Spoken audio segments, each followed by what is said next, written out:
my channel. This is the Marathon Prep series. So if you're here, I hope you are aware of that. If you weren't aware of it and you do not care about my marathon prep, I'm still pretty cool to hang out with. So I hope that you stay. But if you don't choose to, I completely understand because our time is our most valuable asset. Okay? Now, I am going to do something a little bit different today because we are now 1 month into marathon prep. I'm going to share some stats because this is what I would consider my starting point. So I could share the stats from day one, but I'd rather share the stats from day now, from week 4, because that's 1 month down. So we can see where I'm at this month after training, where I'm at next month after training, compare them. Next month after training, compare all 3 of them, and so on and so forth. So that's what I'm going to be sharing with y'all today, and I'm actually going to put them up on the screen. It makes me a little bit nervous. It makes me feel a little bit naked and vulnerable, but this is what I chose to do, and I wanted to do this for a reason. So the first thing that I actually want to share, because I'm just so freaking excited about this, if you know and you've been following me, I'm going to just update the people who don't know. I was floating around a 51 to 53 VO2 max. And then I got COVID in November and I got absolutely destroyed. And my VO2 max dropped to a 47. So at the starting of December, my VO2 max was at 47. It is now at 49, which means it went up 2 points in 4 weeks. And I am so beyond excited about that because I am actually working. I'm going to take a little picture and I'm going to share that here just so that you can actually see the graph. I have been working through different exercises like HIIT training, as well as strength training at the gym, as well as running and walking to improve this, and to have it go up 2 points just feels like a freaking win. I'm so excited. Okay, anyways, now moving on to my progress summary, because this is what I'm going to be sharing every single month. I'm going to just be doing it for running because that's the focus, and I'm going to be doing it per 30 days. Since we're 5 months out today from the marathon, this should work out really, really well. So I'm going to put this on the screen here. I have no idea where because I'm not editing it yet, but you'll at least be able to see. Maybe I'll scroll over here so that you can see it on that side. So in the last 30 days, I've done 13 running activities, which is on par. I'm meaning to do it for about half the month, be running. My total distance was 70.18 miles. So that is my starting point. By the time we get to marathon, I want that to be increased to maybe double that. We will see. We'll see how my body does. That might be a really intense goal. It's just my goal right now, okay?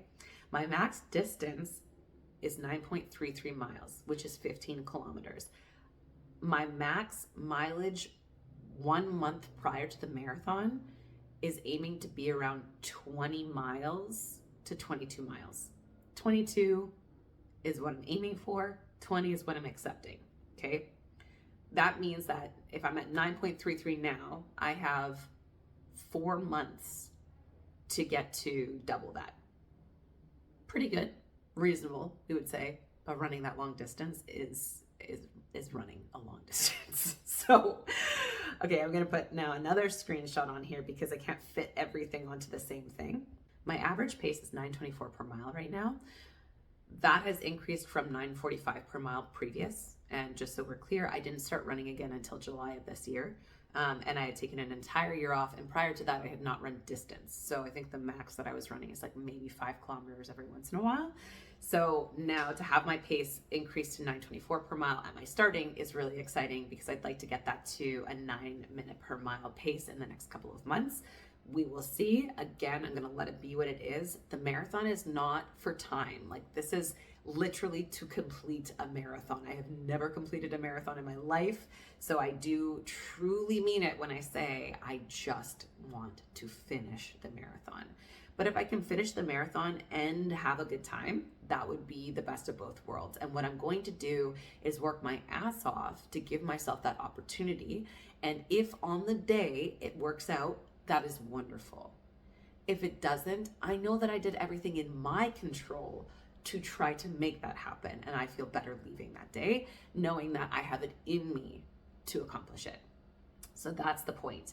Other things that I know will likely improve: my average heart rate, my max heart rate, my running cadence should improve as well. I might be doing some more ascent training coming up. So I might go into areas where I actually have more hills than what I have right now. But it's not the top of my mind at this point, because the marathon that I'm running in May, if I'm running that specific marathon, it's the BMO marathon. It's not super high elevation. It's going to be like up and down, but it's nothing crazy. So it's kind of what I've been training already, which makes me feel really good. Y'all, I deleted the portion in my edits of me talking about gear. So I'm coming back, and if I look different, it's because I am different. It's at least 2 hours later. Welcome to my life. Simple Plan. If you don't know it, look it up. I'm just kidding. Okay, I'm going to talk to you about gear really quickly. I don't have a ton of gear anyway, so this will not be a huge segment. However, I do want to share my gorgeous new running pack that I have. It's from the Mountain Equipment Company, and I actually got this as a Christmas present, and I am so absolutely freaking psyched about it. And also the water pack that I have, because this little lever, being as quality as it is, actually makes a really big difference in your life. If you've been following my running journey, you know that with my last one, it had a really like dingy, lame lever, and it broke. And then every time I'd run, it looked like I peed myself because it would just leak all over my pants. And I eventually just got rid of it and decided that I was going to, out of pride and stubbornness, run without, oh my gosh, I have a balloon hair. Run without a water pack at all. And I decided I'm just gonna run no water. Well, it turns out it's a lot easier to run long distances with water. So I'm very excited to have a water pack that has a really solid, still plastic, so it's not, perfect, but what a lever there.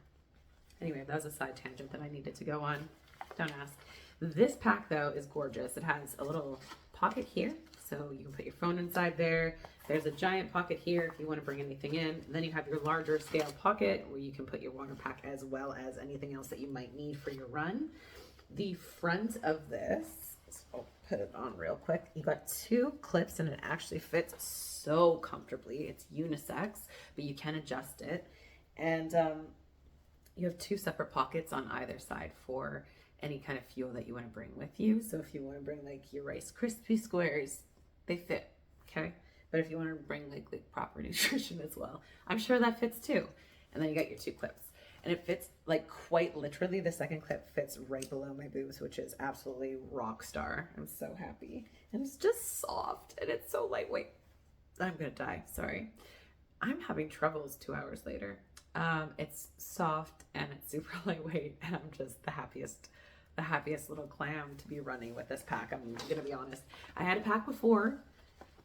However, it's an Arc'teryx like small hiking pack.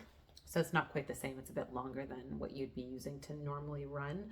And so this cuts off properly. It also has little pouches and little areas for me to store things to quick grab, which is the point of, running distance in these packs, is to make it as easy and simple as possible so that when you're running those distances, you just have to grab. The second part, my running shoes. These are the Saucony Kinvara 13s. I love Saucony. I've come back to this brand so many times. However, what I will say about shoes is you should go get your feet fit for the running shoe that you want to use. Go to a proper running store and get them to find the shoe that best fits your foot, because everybody's foot is so different. I did just learn, I bought wide in my running shoes because I was having some issues with my toes in my previous running shoes that I got from a different brand, which I will not name. And I just switched back to Saucony, but I decided to go for a wide of my foot size, and it has made a world of difference. And I just found out from a professional, it's because you have more toe spread for a longer period of time. Toe spread. when you're running, your toes spread. So having a wider shoe actually allows your foot to do exactly what it's trying to do and meant to be doing without a shoe on, which can actually support you in less injuries. And I have had less foot and ankle injuries since switching to these shoes. That might be one candidate, but in any case, they're so lightweight, they're so comfortable, and they look fast. Like, the key to a good running shoe is if it has little speed stripes, because I don't know if you know this, but every time that you step down, it's a speed boost with this. It's science. We all know, right? Like, okay. Anyway, we've watched all of those shows. We know better. Last is my headphones. I've been told 1,000,001 times to get inner ear headphones. I have not found any that fit my ears. I love my over-ear headphones. I always have. These are the Sony's. They are so soft. They're so comfortable. And honestly, during the winter time, I do not have to wear any kind of things over my ears while I run. I just have to wear these, and it keeps me warm. They stay put. They fit my head. I'm very happy with these. I do need to get a pair of in-ear for my actual marathon though, because I do notice when I wear these for long periods of time, they do fill up with sweat and get all like soggy and stuff, and that might just like not be the best thing for running for like 4 hours straight. So I will look for some in-ear ones, but at this time I'm very happy with these, especially because it's colder weather and my ears do get cold without them on. With them on, they stay warm, so it's like working as earmuffs as well as my music, which is just hilarious. The only other thing that I'll say is investing, like, women, invest in a proper sports bra. Like, invest in a proper sports bra for running. It's different than the gym. It just is. And you will notice a major difference in the way that you breathe and how much you're able to actually fill your lungs with a proper sports bra while you're running. But having that support and having that weight held in and not like moving the whole time is going to take a lot of pressure off of your back to move forward. It's going to allow you to correct your posture. So invest in a very good running sports bra. It does not mean you have to spend a ton of money. I bought one from Under Armour. It was maybe like $30, and it's the best running bra that I have had so far. So it does not mean you have to spend a boatload of money. It just means you need to invest the time into yourself and into what you're trying to do. This is not a gym. You're not going to be stagnant for most of it. You're not going to be sitting on a machine. You're not going to be going up and down slowly. You're not going to be jumping for only 5 minutes. You're literally running for long distances. So to get that in place is incredibly important. And the last thing that I'll say, dress as if it's 10 degrees warmer. I put this into a short before, but I really, really mean it. This is the greatest gift that I was given for my running journey so far. Yes, Luna, I see you. Hello. Yeah, okay. My dog. Anyways, dress as if it's 10 degrees warmer outside. So when I'm running in the wintertime, I am not wearing a coat. I am wearing a lightweight jacket. In the summertime, I'm making sure that I'm not overdressing. The worst thing that you can do for yourself in the wintertime as well is wear clothes that are, I think it's called, you want something that's moisture wicking. So there's clothes that absorb and hold the water, and you feel wet. And then there's clothes that are moisture wicking, that supports that dry feeling to keep you warm while you're being active and sweating.